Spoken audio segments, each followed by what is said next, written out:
Welcome back to the Out of Bounds podcast. I am Charlie Caleri alongside Gavin Williams. And today we're going to be talking about the NBA play-in and the end of the regular season and just everything in the basketball world up to this point so far. But Gavin, how's your day going, first of all? Day's going great.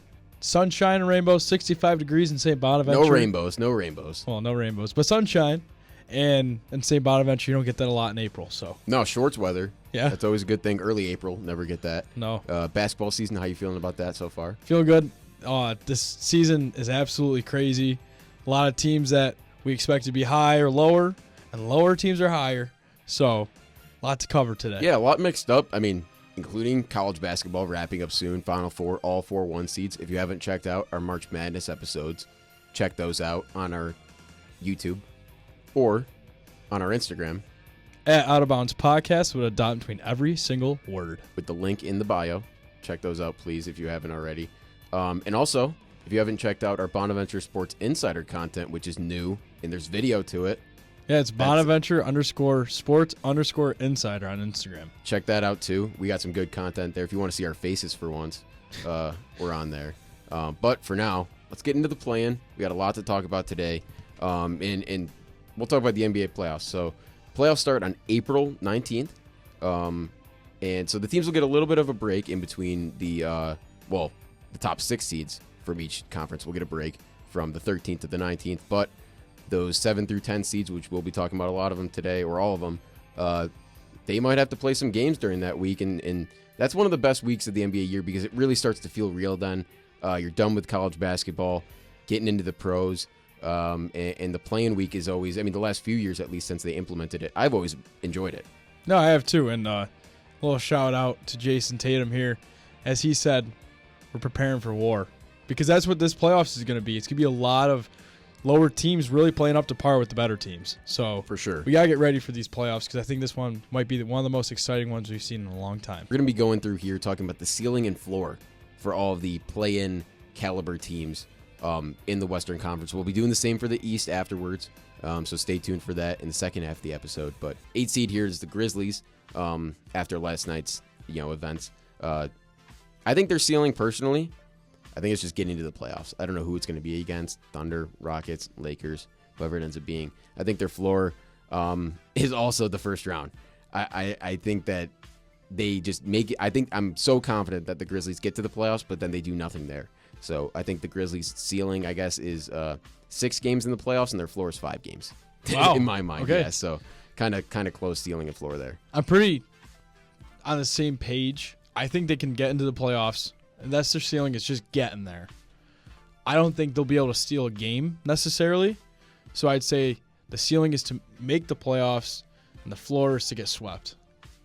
Shifting gears now to my favorite team, the Los Angeles Clippers. And Gav, I just want to hear your ceiling and floor before I get into my ceiling and floor. Yeah, I see the ceiling for the Clippers is a Western semis or take it to 7 in the Western semis. I want to say Western Conference Finals, but we mentioned this off the podcast. I'll mention it on the podcast now. It all depends on matchups. And right now, I think the fear for me and the Clippers not getting to the Western Conference Finals is matchups. So, I do think that their ceiling is the 7th game in the Western semis, but I think their floor is to lose the first round, depending if they get that bad matchup. Personally, mostly in the same ballpark as you. I'm a pretty realistic fan, I like to think. And I really do enjoy this team. This is the most enjoyable Clippers team I have watched since that 2018-2019 team with Shea and Lou Will and Pat Bev and Gallinari and Montrez and all those guys. I miss those guys a lot. But anyway, this team, I like this team a lot. Where we're at right now, the way that the standings fall right now, I'd be perfectly fine with ending the season right there. 7th seed, playing the Grizzlies in the play-in at home. The winner plays the Rockets. I'm totally down for that. That's my ideal matchups right there. And like you said, it's all going to come down to matchups. If we play the Timberwolves in the play-in, I think we lose that. If we play the Grizzlies in the play-in, I think we win that one. If we play the Warriors in the play-in, I think that's a toss-up. It really all depends on the matchups. We match up well against the Lakers, match up well against the Grizzlies, match up well against the Rockets, We don't match up well against the Nuggets, the Timberwolves, and the Thunder.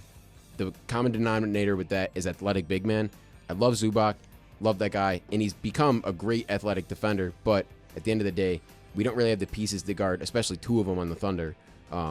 They're a tough team to stop, but, enough with the yapping. Western Conference Final, I think, is the ceiling for the Clippers. Realistically, I honestly think we could get there. How many games? I think we could push it to 7. 7? I think if we could be in that. I think anytime that you have a guy that can affect a game, a playoff game, like Kawhi Leonard or James Harden, as well as the shot making of Norman Powell, and the defense of Chris Dunn, and Derek Jones Jr., and a little bit of veteran leadership from Nick Batum, and then shot chucking of Amir Coffey. I think those are the recipes. Maybe besides coffee, I think are the recipes for. And Bogdanovich too, coming in and playing a great role for us, being a spot up shooter, kind of along the same lines as Norm. I think could really help us in the playoffs if we're all healthy. It really depends on health, depends on matchups, and I think I'll have a lot more clarity on this after Sunday, April 18th, at 7 o'clock probably. But until then, I think I'm going to be having these discussions of, we could be the 5 seed, we could be the 9 seed, we could, we could play whoever. So it's really up in the air right now. But I think Western Conference Final or losing the first round is the floor. That's the floor? Yeah.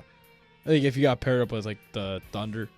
Yeah, I think I don't even know. It could be the Rockets. The Rockets are a really good team. I just think the floor. I think we get in the playoffs. I'd be very disappointed if we lose in the play-in. That'd be just terrible. No, I think they get in the playoffs. I hope so, man. I hope so. Moving on now to the Timberwolves, who we touched on Ant a little bit.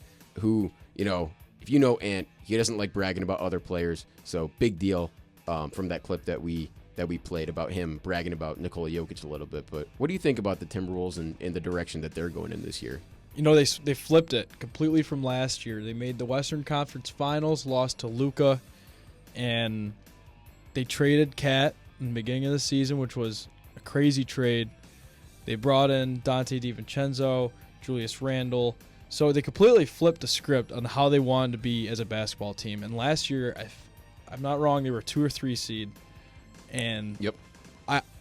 Now they're all the way down at 6. It's a very different West than last year, in my opinion. But I think Timberwolves, as long as you got Ant on the court, it's kind of the same thing with Jokic that I was saying. If you have Ant on the court, I think anything's possible. And we saw last year against the Suns and the Nuggets, he turned up in both those series. And I think that's why they got as far as they did, was because of Anthony Edwards.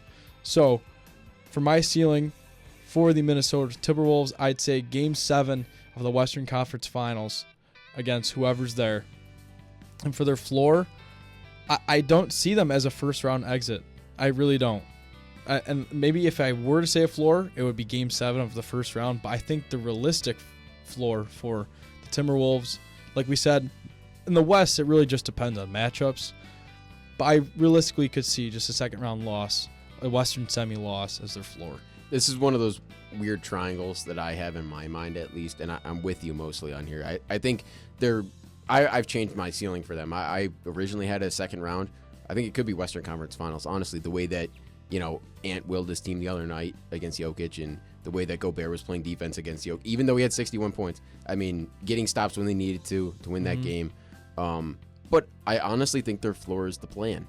I know that's my biggest ceiling. I know I've had the Grizzlies were, a little bit smaller, and the Timberwolves are a wide range, but this is the weird triangle I have in my mind of the Clippers, Grizzlies, and Timberwolves. If the Clippers play the Timberwolves, I think the Clippers lose. If the Timberwolves play the Grizzlies, I think the Timberwolves lose. If the Grizzlies play the Clippers, I think the Grizzlies lose. So it's a big triangle in my mind of those 3 teams and the matchups and just the way it works out. My mind is like Jaren Jackson against Rudy Gobert versus Ivica Zubac versus Rudy Gobert versus James Harden versus Anthony. It's just matchups. It's just matchups. It's literally all it is. That's more of the story from today's episode. It's going to come down from, if you get one thing out of this, it's matchups. It's matchups. We'll also have another playoff episode when teams are locked, and we'll go through a little bit more, maybe a little bracket style in there too. And make sure you follow up on our Bonaventure Sports Insider stuff. Yep. Stuff on our YouTube, Instagram, all that good stuff. And thank you guys, and have a day. Have a day.